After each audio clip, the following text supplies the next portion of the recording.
जय श्री कृष्णा, राधे राधे। आप सभी भक्तों का आपके अपने YouTube चैनल श्री कृष्ण देवानी में हार्दिक स्वागत है। आज हम सुन रहे हैं माघ मास महात्म्य का चौथा अध्याय। सर्वप्रथम भगवान का स्मरण करते हुए सभी बोलिए ओम नमो भगवते वासुदेवाय। श्री राधा कृष्णाभ्याम नमो नमः। पिछले अध्याय की कथा में हम सबने सुना था कि कुत्स मुनि के पुत्र, जिन्हें मृगशृंग कहा जाता है, उन्होंने खूब तपस्या की। तब श्री भगवान ने प्रसन्न होकर मृगशृंग को दर्शन दिए और भगवान ने उससे कहा कि मैं तुम्हारी इस स्तुति से बड़ा प्रसन्न हूँ, तुम कोई वरदान मुझसे मांगो। अब आज हम उससे आगे की कथा का श्रवण करेंगे। मृगशृंग श्री भगवान से कहते हैं कि हे देवदेव, संपूर्ण देवताओं के द्वारा हे वंदित जगन्नाथ, आप यहाँ सदा निवास करें और सबको सब प्रकार के भोग को प्रदान करते रहें। आप सदा सभी जीवों को सब तरह की संपत्ति प्रदान करें। हे भगवान, यदि मैं आपका कृपा पात्र हूँ तो यही एक वरदान जिसे निवेदन मैं कर चुका हूँ, उसे देने की आप कृपा करें। हे कमल नयन, आपके चरणों में पड़े हुए भक्तों का दुख दूर करने वाले हे अच्युत, आप मुझ पर प्रसन्न होइए। हे शरणागत वत्सल, मैं आपकी शरण में आया हूँ। यह सुनकर श्री भगवान वत्स मुनि से बोले, हे मृगशृंग एवं अस्तु, मैं सदा यहाँ निवास करूंगा। जो लोग यहाँ मेरा पूजन करेंगे उन्हें सब प्रकार की संपत्ति हाथ लगेगी। विशेष रूप से जब सूर्य मकर राशि पर हो, उस समय इस सरोवर में स्नान करने वाले मनुष्य सभी पापों से मुक्त होकर मेरे परम धाम को प्राप्त होंगे। व्यतिपात योग में अयन प्रारंभ होने के दिन संक्रांति के समय, विषुव योग में पूर्णिमा और अमावस्या तिथि को तथा चंद्र ग्रहण और सूर्य ग्रहण के अवसर पर यहाँ स्नान करके यथाशक्ति दान देने से और तुम्हारे मुख से निकले हुए इस स्तोत्र का मेरे सामने पाठ करने से मनुष्य मेरे लोक में प्रतिष्ठित होगा। भगवान गोविंद के यूं कहने पर उन ब्राह्मण कुमार वत्स मुनि ने पुनः उनको प्रणाम किया और भक्तों के अधीन रहने वाले श्रीहरि से दोबारा से एक प्रश्न किया।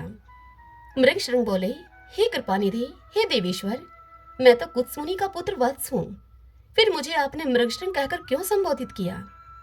तब श्री भगवान मृगशृंग से बोले कि हे ब्राह्मण, इस कल्याण सरोवर के तट पर जब तुम तपस्या करने में लगे थे, उस समय जो मृग प्रतिदिन यहाँ पानी पीने के लिए आते थे, वे निर्भय होकर तुम्हारे शरीर में अपने सींगों को रगड़ा करते थे। इसी से श्रेष्ठ महर्षि तुम्हें मृगशृंग कहते हैं। आज से सभी लोग तुम्हें मृगशृंग ही कहा करेंगे। इस प्रकार कुत्स मुनि के पुत्र वत्स को यूं कहकर श्री भगवान वहां रहने लगे।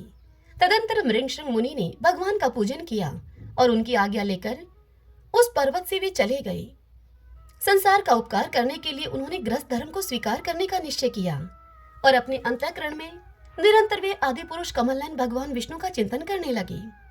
अपनी जन्मभूमि भोजराज नगर में घर आकर उन्होंने माता और पिता को नमस्कार करके अपना सारा समाचार कह सुनाया। माता पिता के नेत्रों में आनंद के आंसू छलक आए। उन्होंने पुत्र को छाती से लगाकर बारंबार उसका मस्तक सूंघा और प्रेम पूर्वक उनका अभिनंदन किया। वत्स अपने गुरु को प्रणाम करके फिर स्वाध्याय में लग गए। पिता, माता और गुरु तीनों की प्रतिदिन सेवा करते हुए उन्होंने संपूर्ण वेदों का अध्ययन किया और गुरु की आज्ञा लेकर विधि पूर्वक व्रत स्नान और उत्सर्ग का कार्य पूर्ण किया। तत्पश्चात महामना मृगशृंग अपने पिता से इस प्रकार बोले। मृगशृंग अपने पिता से बोले कि हे तात, पुत्र की उत्पत्ति के लिए पिता और माता को जो क्लेश सहने पड़ते हैं, उनका बदला उस पुत्र के द्वारा 100 वर्षों में भी नहीं चुकाया जा सकता। अतः पुत्र को यह चाहिए कि वह माता पिता तथा गुरु का भी सदा ही प्रिय करे। उन तीनों के अत्यंत संतुष्ट होने पर सब तपस्या पूर्ण हो जाती है। इन तीनों की सेवा को ही सबसे बड़ा तप कहा गया है। इनकी आज्ञा का उल्लंघन करके जो कुछ भी किया जाता है वह कभी सिद्ध नहीं होता। विद्वान पुरुष इन्हीं तीनों की आराधना करके तीनों लोकों पर विजय पा जाता है। जिससे इन तीनों को संतोष हो, वही मनुष्यों के लिए चारों पुरुषार्थ कहा गया है। इसके सिवा जो कुछ भी है वह उपधर्म कहलाता है। मनुष्य को उचित है कि वह अखंड ब्रह्मचार्य का पालन करते हुए पिता से 3, 2 या 1 वेद का अध्ययन करने के बाद गृहस्थ आश्रम में प्रवेश करे। यदि पत्नी अपने वश में रहे तो गृहस्थ आश्रम से बढ़कर दूसरी कोई वस्तु नहीं है। पति और पत्नी की अनुकूलता धर्म, अर्थ और काम की सिद्धि का प्रधान कारण है। यदि स्त्री अनुकूल हो तो स्वर्ग से क्या लेना है, घर ही स्वर्ग हो जाता है। और यदि पत्नी विपरीत स्वभाव की मिल गई तो नरक में जाने की क्या आवश्यकता है। यही नरक का दृश्य उपस्थित हो जाता है। सुख के लिए गृहस्थ आश्रम स्वीकार किया जाता है, किंतु वह सुख पत्नी के अधीन है। यदि पत्नी विनयशील हो तो धर्म, अर्थ, काम की प्राप्ति निश्चित है। जो गृह कार्य में चतुर, संतानवती, पतिव्रता, प्रिय वचन बोलने वाली और पति के अधीन रहने वाली है, ऐसे उपयुक्त गुणों से युक्त नारी स्त्री के रूप में साक्षात लक्ष्मी है। इसलिए अपने समान वर्ण की उत्तम लक्षणों वाली भार्या से विवाह करना चाहिए। जो पिता के गोत्र अथवा माता के सपिंड वर्ग में उत्पन्न हुई हो, वही स्त्री विवाह करने के योग्य होती है तथा उसी से द्विजों के धर्म की वृद्धि होती है।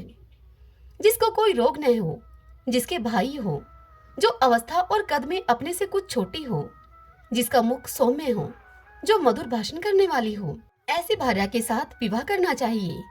जिसका नाम पर्वत, नक्षत्र, वृक्ष, नदी, सर्प, पक्षी तथा नौकरों के नाम पर न रखा गया हो, जिसके नाम में कोमलता हो, ऐसी कन्या से बुद्धिमान पुरुष को विवाह करना चाहिए। इस प्रकार उत्तम लक्षणों की परीक्षा करके ही किसी कन्या के साथ विवाह करना उचित है। उत्तम लक्षण और अच्छे आचरण वाली कन्या पति की आयु को बढ़ाती है। अतः हे पिताजी, ऐसी भार्या कहाँ मिलेगी? यह सुनकर वत्स के पिता कुत्स मुनि ने उनसे कहा, परम बुद्धिमान हे मृगशृंग, इसके लिए कोई विचार न करो। तुम्हारे जैसे सदाचारी पुरुष के लिए कोई भी दुर्लभ नहीं है। जो सदाचारहीन, आलसी, माघ स्नान न करने वाले, अतिथि पूजा से दूर रहने वाले, एकादशी को उपवास न करने वाले, महादेव जी की भक्ति से शून्य, माता पिता में भक्ति न रखने वाले, गुरु को संतोष न देने वाले, गोओं की सेवा से विमुख, ब्राह्मणों का हित न चाहने वाले, यज्ञ, होम और श्राद्ध न करने वाले, दूसरों को न देकर अकेले खाने वाले, दान, धर्म और शील से रहित तथा अग्निहोत्र न करके भोजन करने वाले हैं, ऐसे लोगों के लिए ही वैसी स्त्रियां दुर्लभ हैं।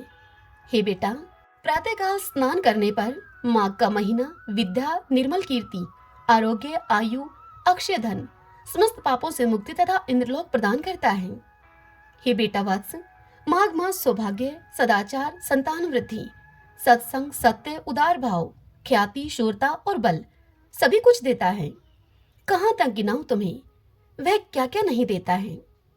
हे पुण्यात्मन, कमल के समान नेत्रों वाले भगवान विष्णु माघ स्नान करने से तुम पर बहुत प्रसन्न है। वशिष्ठ मुनि राजा दिलीप से इस कथा को सुनाते हुए आगे कहते हैं कि हे राजन, पिता के ऐसे सत्य वचन सुनकर मृगशृंग मुनि मन ही मन बहुत प्रसन्न हुए। उन्होंने पिता के चरणों में मस्तक झुकाकर पुनः उनको प्रणाम किया और दिन रात वे अपने हृदय में श्री हरि का ही चिंतन करने लगे। श्रीमन नारायण नारायण हरि हरि, भजमन नारायण नारायण हरि हरि।